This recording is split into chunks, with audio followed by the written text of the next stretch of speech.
ስደትና የማዳም ቅመም አንዳንድ ጊዜ እንደዚህ አይነት ችግር ሲያጋጥም በጣም እንትን ይላልና እህቴ ፋጡማ አላህ ያሽረሽ፣ አላህ አፍያሽን ይመልስልሽ። ከምንም በላይ መሰደዱ፣ ሰው ቤት መልፋቱ፣ መሰቃየቱ ሁሉም ነገር እንዳለ ሆኖ ግን በስተመጨረሻ የዚህን ያህል ጤናን አጥቶ ወደ ሀገር መመለስ በጣም ከባድ ነገር ነውና አላህ ያሽረሽ። አሰላሙ አለይኩም ወራህመቱላሂ ወበረካቱ። ውድና የተከበራችሁ የኢክራም ቲዩብ ቤተሰቦች እንዴት ናችሁ? ሁላችሁንም ሰላም ብያለሁ። በያላችሁበት ሰላማችሁ ይብዛልኝ። ዛሬ ደግሞ እህቴ ፋጡማ ሁላችሁም እንግዲህ ታውቋታላችሁ። ለረጅም ጊዜ በስደት ኖራ ከዛም በኋላ ደግሞ በካንሰር በሽታ የጉሮሮ ካንሰር ማለት ነው ለረጅም ጊዜ ስትሰቃይ ኖራ ያው እንግዲህ ባላህ ፍቃድ እዚህ ደርሳለች ማለት ነው። ከዚህ ወደዛም ያለውን አላህ ጤናዋን መልሶላት ሙሉ አፊያዋን ሰጥቷት የምትደሰትበት መልካም ነገር አላህ ይወፍቃት እና እንደምትመለከቷት እንግዲህ ሰሞኑን በተለያየ ሶሻል ሚዲያ ላይ ትዘዋወር እያየኋት ነበርና እከታተላለሁ። በነገራችን ላይ ኢትዮጵያም ገብታ ብዙ አይነት ስራዎችንም ትሞክራለች። እንደ በሽተኛ እጅ አልሰጠችም ወይ ልመና ምናምን መንገድ ላይ አልወጣችም እና ባላት ነገር እየሞካከረች ትገኛለች እና ምናልባት የብዙዎች የስደት ታሪክ ተገልጦ ቢታይ የብዙ ሰው ልብ ቢታይ ኖሮ ብዙ ሰዎች ብዙ ነገር ቁስል ተሸክመው ይኖራሉና በስደት ላይ ብዙ አይነት ችግሮች አሉ። የተለያየ ሰው ለምሳሌ አደጋ ደርሶበት እግሩን አጥቶ ብዙ አይነት በሽታዎችን በተለያየ ነገር ላይ ተለክፎ አሚሯቸው ለቆ ምናምን እንዲሁም ደግሞ እንደምትመለከቱት በተለያዩ በጡት ካንሰር በተለያዩ በሽታዎች የጉሮሮ ካንሰር የእግር ብዙ አይነት ችግር እያጋጠማቸው በጣም በብዙ የተለያዩ የበሽታ አይነቶችን የምንጠቃ የአረብ ሀገር ሰዎች ነን እና ሰዎችንም የምንረዳው እኛ የአረብ ሀገር ሰዎች ነን። በየትኛውም ቦታ በየትኛውም አጋጣሚ ፈጥነን የምንገኘው እኛ የአረብ ሀገር ሰዎች ነን እና የወደቅን ጊዜ እጅ የሰጠን ጊዜ ግን በሚያሳዝን ሁኔታ የሁላችንም የዕጣ ክፍል እንደዚህ ነውና አላህ ይጠብቀን ሁላችንንም።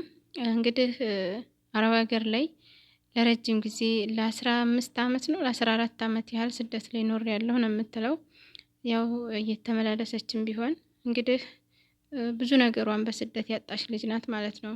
ምናልባት ልጆች ስላሏት ለልጆች እያለች ብዙ አይነት ችግሮችንም እያሳለፈች ያለች እናት ናትና ግን በስደት ላይ ስትኖሩ ቤተሰብ ትረዳላችሁ፣ በአካባቢያችሁ ያለ ሰው ትረዳላችሁ፣ የተለያየ ቦታ ላይ የወደቀ ሰው ስታዩ ትረዳላችሁ። በብዙ ቦታ ላይ ደግሞ የተለያየ ነገር መዋጮ ሲባል እንደው ማንም ሰው ትላልቅ ሰው ይሁን እንኳን የቱንም ያህል ባለሀብት ነኝ የቱንም ያህል ምናምን ትልቅ ሰው ነኝ ብሎ የሚያስበው ሰው ልመና በየትኛውም አጋጣሚ አረብ ሀገር ሰው ላይ ነው የምታዩትና ፈጥነን የምንገኝ ለሁሉም ነገር ደራሽ ሁልጊዜ ልብ የማንገዛ ተወደቅን ወደዛ ደግሞ ማንም ሰው የሚዘከረን የሌለን ብንኖር ሁሌ ተስተት የማንማር እኛ የአረብ ሀገር ሰዎች ነንና እህት ፋጡማ እንግዲህ ምናልባት ህዝቡ ታላህ በታች ሰበብ ሆኗት ያው የቻለውን ያዋጣ የነየተውም አላህ ምናልባት ከብዙ ነገር ብዙ ችግሩን ቆጥቦ 5-10 ብሎ ባዋጣላት ብር ባላህ ፍቃድ ወደ ሀገሯ ገብታ ነበርና የቀረውን ደግሞ እንረዳሻለን ብሎም ቃል የገባላን ነበረ። ምናልባት እንግዲህ በተለያየ ምክንያት ተይመቻቻቸው ቀርቶ ብሩን ያላስገቡላት ሰዎች ሊኖሩ ይችላሉ። ያው ሁሉም ሰው የራሱ ሀጃ ሊኖርበት ስለሚችል ነገር ግን አገር ገብታ እህት ፋጡማ የተለያዩ ምግቦችን መመገብ አትችልም እንደማንኛውም ሰው። ምክንያቱም ካንሰር ከመሆኑ ኦፕራሲዮን ከመደረጓ በሽታው በጣም ከባድ ስለሆነ ለዛም ደግሞ በቂ ነገር ያስፈልጋታልና ዛሬ ላይ ግን አደባባይ ወጥታ እስከ ዛሬ ብዙ ነገር ታግሻለሁ ተይወዳ አልቻልኩም ቢያንስ እስኪ እናንተ ባለሀብቶች እርዱኝ እያለች እያለቀሰች ነበር። እንግዲህ አሁን ከዚህ በፊት የሰራችው ቪዲዮ ላይ ነገር ግን ዛሬ ሰዓት ላይ አትጡ፣ አትውደቁ፣ የሰው እጅ አትመልከቱ። ታጣችሁ የሚያችሁ የለ፣ ሰላም የሚላችሁ የለ፣ ማንም ሰው ዞር ብሎ የሚያችሁ ሰው የለምና ለነፍሳችሁ ባላችሁ ሰዓት ነው መደሰትም ሆነ መድረስም ሆነ ነገም ማሰብም ሆነ ዛሬም ብቻ ነው መሆን ያለበትና እህት ፋጡማ እንግዲህ ብዙ ሰዎች ቃል ገብተውላት በጣም ብዙ ሰዎችም ረድተዋትም ያው እንዳልኳችሁ ነበርኩ ግሩቡም ላይ ምናምን ነገርና በብዙ አይነት ድጋፍ ተደርጎላት ሀገር ገባች። ሕክምናውንም አደረገች። ምናልባት እርስ በርስ በመደጋገፍም ዛሬ ላይ እኛው ለኛው በመደጋገፍ የአረብ ሀገር የማዳም ቅመሞች ናቸውና ለዚህ የሚያበቋት ማለት ነው። ግን በተለያየ ነገር ላይ ይችን ልጅ እያለቀሰች ያዋታል። በብዙ ነገር ተቸግራ ተጨንቃ ያዋታል። ግን ለብዙ ዩቲዩበር፣ ለብዙ ቲክቶከር፣ ለብዙ ባለሀብቶች ማስታወቂያ የተለያየ ነገር በብዙ መልኩ ቪዲዮውን ባነር እንዲወጣ የሚያደርገው ማን ነው? የማዳም ቅመም ነውና ይች ልጅ ግን ዛሬ ላይ አሁን ተቸገርኩኝ፣ ተራብኩኝ፣ በሽታውም አልለቀቀኝም ምናምን ብላ ስትል ያው የሚችለው አካል እንዲረዳት ትፈልጋለች እና ግን ከመጀመሪያው ጀምሮ የአረብ ሀገር ሰው ነው እሷ የደረሰላት። እኛ የአረብ ሀገር ሰዎች የምናሽቃብጠው ለባለ ሀብቶች፣ ለትላልቅ ዩቲዩበሮች፣ ቲክታከሮች እንዲሁም ትልቅ ድርጅት ላላቸው ወይም አቋማቸው ለሚያምር መልካቸው ለሚያምር እንደዚህ ለሚያብለጨልጩት ለነኛ ሰዎች ነው አብዛኛው ሰው የሚያሽቃብጠው እና ይች ልጅ ሀገር ገብታ እንደ ማንኛውም ሰው ዩቲዩብ ጀመረች። እይታ የለውም የተለያዩ ልብሶችን መነገድ ጀመረች። ያም ደግሞ ገቢ የለውም። ምክንያቱም ልጆቿንም ማስተዳደር በሽታውንም እንትን ማለት መቆጣጠርም አልቻለችም እና ነገር ግን ከዛም በላይ አሁንም ደግሞ ላላህ ብለው በተለያዩ ቦታዎች ላይ ያሉ ሰዎች እንደዚህ አይነት ፈሳሽ ነገር ውሰጂ፣ ለልጆችሽ ረጅም ትንሽ ጊዜ ኑሪላቸው ምናምን በሚል ይረዷታል እና በዛ ምክንያት ነው ሁሌም የሰው እጅ ማየት መከተል በጣም ያስቸግራል እና ቲብስባት ራበኝ ብላ ለቀሰች።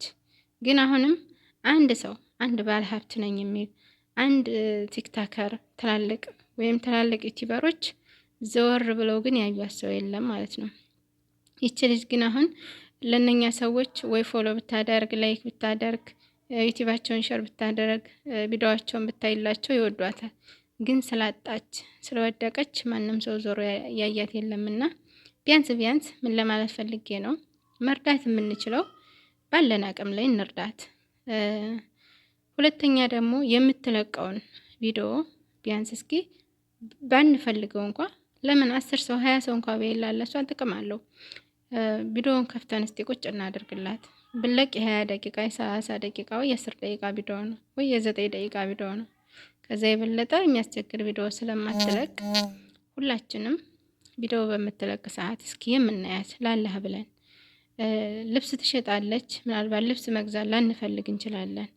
የምትናገረውን ነገር ቪዲዮውን ከፍተን እንተውላት እስኪ። እርስ በርስ መደጋገፍ መተዛዘን የሚባለው ነገር ይልመድብንና እንደምታዩት ነው የአረብ ሀገር ሰው የሚያሽቃብጠው ላለው ነው። እኛ ግን ትንወርቅ ዞሮ የሚያየን ወይ የሚያነሳን ወይ የሆነ መጠለያ ነገር ለአንድ ቀን የሚያሳድራችሁ የሚያስጠጋችሁ የለም። ዛሬ የምታሽቃብጡለት ዩቲዩበር፣ ቲክታከር እንዲሁም በተለያየ ቦታ ላይ ግን ምናልባት ይች ልጅ ሙስሊም ስለሆነች አላህን ስለምፈራ የተለያዩ ቪዲዮዎችን የሆነ ጋጠወጥ የሆነ ቪዲዮ ስላለቀቀች ወይም ደግሞ የተለያዩ ችግሮችን እንደዛ ስላላደረገች ይሆናል እንጂ ብታደርግ ኖሮማ በጣም ብዙ እይታውም ይኖራል ምናምን። ግን ምንም ይሁን ምን የምትሰራው እሷ ያን ያህል ወንጀል የሚሆን ቪዲዮ አሰራ ምን አትልም። ቪዲዮውን ከፍተን እንተውላት ለማለት የምፈልገው ቪዲዮውን ከፍተን እንተውላት። ምናልባት ደግሞ ላላህ ብሎ መርዳት የሚችል ሰው ካለም ደግሞ 5-10 ብሎ አሁን የሚርዳት። ምክንያቱም ካንሰር በሽታ ማለት የብዙዎችን ልብ ሰባሪ የብዙ ሰዎችን ተስፋ አስቆራጭ በሽታ ነውና አላህ ይጠብቀን ከእንደዚህ አይነት በሽታ ከእንደዚህ አይነት ፈተና። እርግጥ የሰው ልጅ ሁሉም በተጣፈለት መልኩ ነው። ምናልባት የጉሮሮ ካንሰር ስለያዛት ለምን ምናምን መባል አይቻልም። አላህ ሱብሃነሁ ወተዓላ ከትቦባታል በዚህ በሽታ ትፈተኛለሽ በሚል ፈተናውን ደግሞ አላህ ያቀልላት፣ አላህ አፌዋን ይመልስላት። ግን እስኪ እኛው ለኛው እንተጋገዝ፣ እንተባበር። ቢያንስ እኛ ዛሬ አላህ ጤና ሰጥቶን አፍያ ሰጥቶን የተለያዩ ቪዲዮዎችን እናያለን። ጥሩ የሚሆኑ መጥፎ የሚሆኑ የሚጠቅሙም የማይጠቅሙም ቪዲዮዎችን እናያለን እና ላላህ ብለን እንደዚህ አይነት ዩቲዩበሮች ቪዲዮ ሲለቁ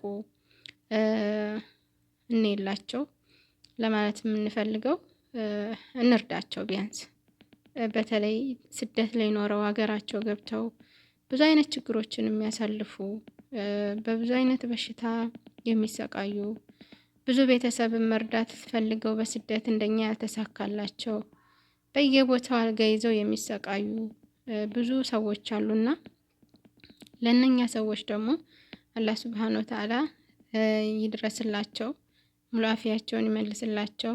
እኛንም አላህ ይጠብቀን እንደዚህ አይነት ነገር ሙሲባ፣ እንደዚህ አይነት ፈተና አላህ ይጠብቀን። ነገር ግን በምንችለው አቅም ለማንኛውም ሰው መድረስ እንችላለን። ታሰብንበት እህት ፋጡማ አላህ ያሽርሽ፣ አላህ አፊያሽን ይመልስልሽ።